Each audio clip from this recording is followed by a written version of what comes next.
नमस्कार, मैं रवि आसलीवाल। खबरों में आपका स्वागत है। आप न्यूज़ के चैनल इसलिए देखते हैं ताकि आपको सूचना मिल सके, और अगर आप सूचना प्राप्त करना चाहते हैं तो आप हमारे चैनल को सब्सक्राइब कर सकते हैं। लेकिन यदि आपको ऐसे चैनल देखने हैं जिसमें सिर्फ किसी का अपमान होता हो, आपके मन में गंदगी भरने का काम होता हो, और यहाँ यदि आपको ऐसी समस्याओं से दिक्कत नहीं हो जो आपके बच्चों से संबंधित हो, आपसे संबंधित हो, और कोई उनसे समस्या नहीं हो, तो आप किसी भी चैनल को देख सकते हैं, किसी भी मीडिया चैनल को देख सकते हैं, जिससे आपको भरपूर मनोरंजन मिलेगा, भरपूर आपके दिमाग को भटकाने का काम किया जाएगा। तो इसलिए यदि आप देश की समस्याओं के बारे में बात करना चाहेंगे तो आप ऐसे चैनल को सब्सक्राइब करें जिसमें इस बारे में बात हो, विचार हो, वरना वो अपने कामों में लगे हुए हैं जिसका खामियाजा हमको भुगतना ही पड़ेगा। तो बढ़ते हैं खबरों की ओर। प्रधानमंत्री नरेंद्र मोदी ने देशवासियों को नए साल की शुभकामनाएं दी है। प्रधानमंत्री नरेंद्र मोदी ने कामना की है कि नया साल देशवासियों के जीवन में अच्छा स्वास्थ्य, खुशियां और समृद्धि लेकर आए। प्रधानमंत्री मोदी ने ट्वीट कर कहा कि आप सभी को नए साल 2021 की शुभकामनाएं, और कामना करते हैं कि ये साल आपके जीवन में अच्छी सेहत, खुशियां और समृद्धि लेके आए। इस साल दुनिया में आशा और कल्याण की भावना का वास हो।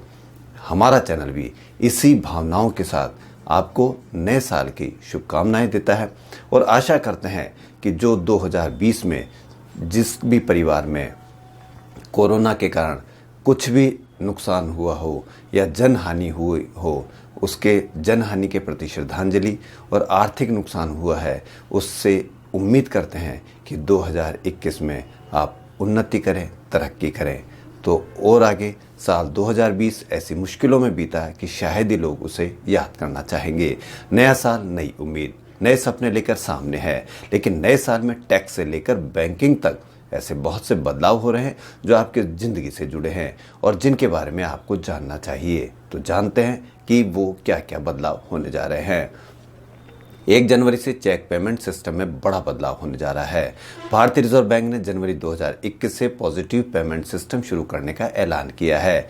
इस नए नियम के तहत 50,000 रुपये से अधिक के पेमेंट पर जरूरी डिटेल को फिर से कंफर्म करने की जरूरत होगी। चेक से पेमेंट करने का यह नया नियम 1 जनवरी 2021 से यानी आज से लागू हो गया। नए साल में लैंडलाइन से मोबाइल फ़ोन पर कॉल करने का तरीका बदल जाएगा। 1 जनवरी यानी आज से अगर आप लैंडलाइन से मोबाइल फ़ोन पर फ़ोन करते हैं तो नंबर से पहले 0 लगाना अनिवार्य होगा। मान लीजिए कि किसी व्यक्ति का नंबर कुछ भी है 10 अंकों का, तो उसके लैंडलाइन फ़ोन करने से पहले 0 लगाएंगे, तभी वो नंबर से वो डायल हो पाएगा। यह सुविधा सभी अपने क्षेत्र से बाहर के कॉल करने के लिए उपलब्ध है, लेकिन नए साल में लैंडलाइन से अपने पड़ोस के मोबाइल फ़ोन पर भी डायल करने से पहले 0 लगाना होगा। तो यह एक ध्यान रखें। 1 जनवरी यानी आज से कॉन्टैक्टलेस कार्ड ट्रांजैक्शन लिमिट भी बढ़ रही है। लोग कॉन्टैक्टलेस कार्ड पेमेंट की मदद से ज़्यादा अमाउंट में आसानी से ट्रांजैक्शन कर सकेंगे। इसके लिए भारतीय रिजर्व बैंक की पिछली MPC की बैठक में कॉन्टैक्ट कार्ड ट्रांजैक्शन की लिमिट को बढ़ाकर 5,000 रुपये प्रति ट्रांजैक्शन करने का फैसला किया है। पहले ये लिमिट 2,000 रुपये थी। वहीं आज से कारों और बाइकों की कीमतों में इजाफा हो रहा है। Maruti, Mahindra, hero MotoCorp, Honda, Hyundai, किया मोटर सहित लगभग ऑटो कंपनियों ने अपने वाहनों की कीमत में बढ़ोतरी का ऐलान किया है। कच्चे माल की बढ़ती लागत को कंपनियों ने इसकी वजह बताया है। नए साल यानी आज से सभी वाहनों के लिए फास्टैग जरूरी कर दिया गया है। सरकार की तैयारी है कि 1 जनवरी 100% टोल फास्टैग की मदद से ही कलेक्ट किया जा सके। अब तक जो कुछ वाहनों की छूट दी जा रही थी उसे 31 दिसंबर से खत्म कर दिया गया है, और 1 जनवरी यानी आज से 2021 के लिए सभी वाहनों के लिए फास्टैग जरूरी कर दिया गया है। वहीं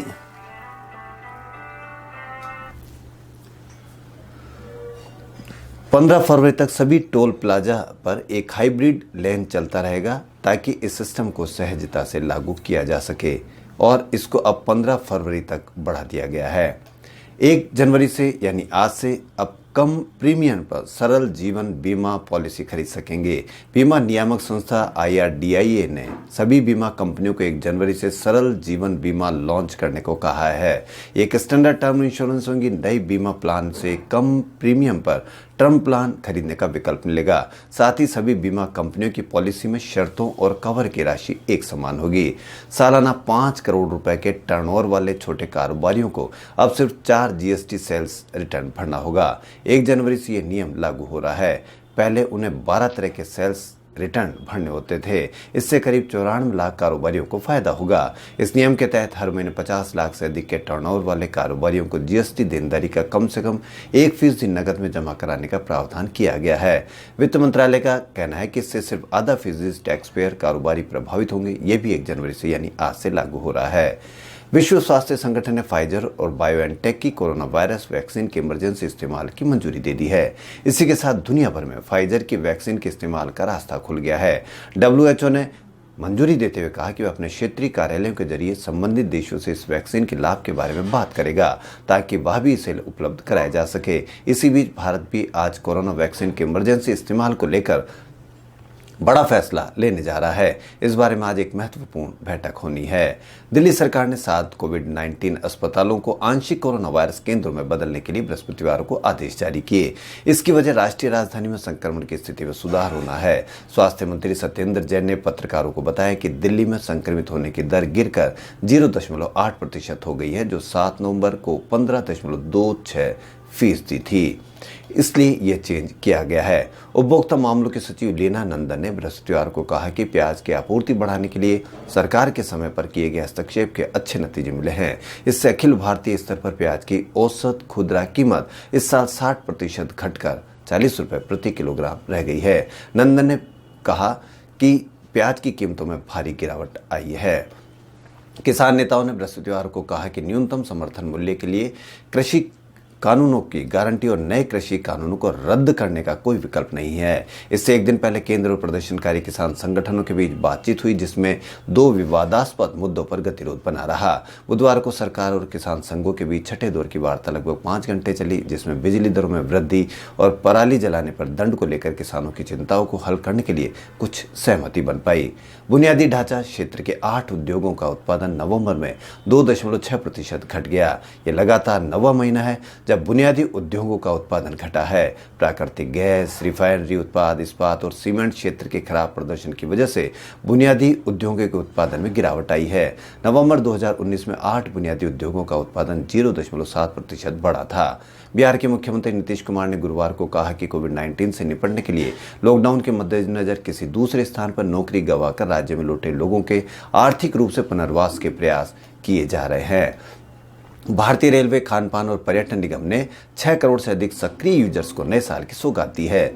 आईआरसीटीसी ने ई टिकटिंग की वेबसाइट को नए कलेवर के साथ पेश किया है। इससे कम समय में टिकट बुक होगा और रिफंड की प्रक्रिया भी आसान होगी। सर्दी के तेवर और तीखे हो सकते हैं। नए साल में भी ठंड ने लोगों को कपाया है। राजस्थान के 11 जिलों में पारा 5 डिग्री से नीचे चल रहा है। वहीं राजस्थान में ठंड की मार दिनों दिन बढ़ रही है और चौथे दिन भी 3 जगह पारा माइनस में रहा।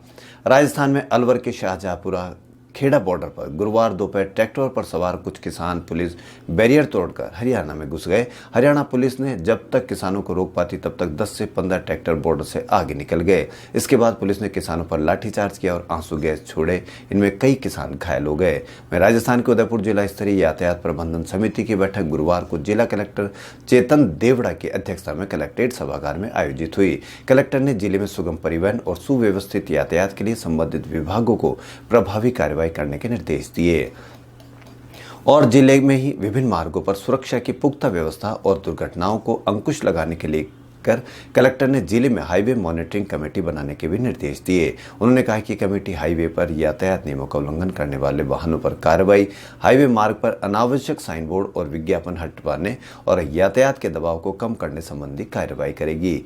वहीं उदयपुर समेत जिले स्तर बैंकर समीक्षा समिति की बैठक गुरुवार को एडीएम प्रशासन ओपी बुनकर की अध्यक्षता में जिला परिषद सभागार में संपन्न हुई। एडीएम ने बैंकर्स को निर्देश दिए कि वे सरकारी योजनाओं में अपने लक्ष्य तय समय पर अर्जित करें। उदयपुर से ग्रीन पीपल सोसाइटी के सदस्यों ने गुरुवार को नांदी शमा स्थित सुथार मादड़ा तालाब पर बर्ड वॉचिंग के दौरान जैव विविधता के विभिन्न पहलू देखे। समिति अध्यक्ष सेवानिवृत्त CCF राहुल भटनागर ने बताया कि इस दौरान सदस्यों ने प्रवासी पक्षी ग्रे लेज गुज, साइबेरियन स्टोन चेट और रेड स्टार आदि प्रजातियों का दर्शन किया। इसके साथ ही स्थानीय आवासीय पक्षी spotbill duck, comb duck, black ibis, grey heron, Latin cormorant आदि भी देखे। सदस्यों ने वहां उपस्थित ग्रामीण और युवाओं को इनकी कार्यप्रणाली और संरक्षण के बारे में जानकारी प्रदान की। वहीं किशन करेरी सरोवर पर ग्रीन अर्थ नेचुरल सोसाइटी द्वारा आयोजित बर्ड फोटोग्राफी प्रतियोगिता में उदयपुर के युवा फोटोग्राफर निरामय उपाध्याय की तस्वीर को तृतीय स्थान मिला। ग्रीन अर्थ नेचुरल सोसाइटी के अध्यक्ष भैरूलाल पुरोहित ने बताया कि विभिन्न प्रजातियों के पक्षियों के प्रति जागरूकता बढ़ाने हेतु बर्ड फोटोग्राफी प्रतियोगिता का आयोजन किया गया। इस प्रतियोगिता के निर्णायक वाइल्ड लाइफ फोटोग्राफर एवं पर्यावरण प्रेमी उज्जवल दादीज थे। खबरों फिलहाल इतना ही। यदि आपको हमारा चैनल पसंद आए तो लाइक, सब्सक्राइब और शेयर अवश्य करें। धन्यवाद।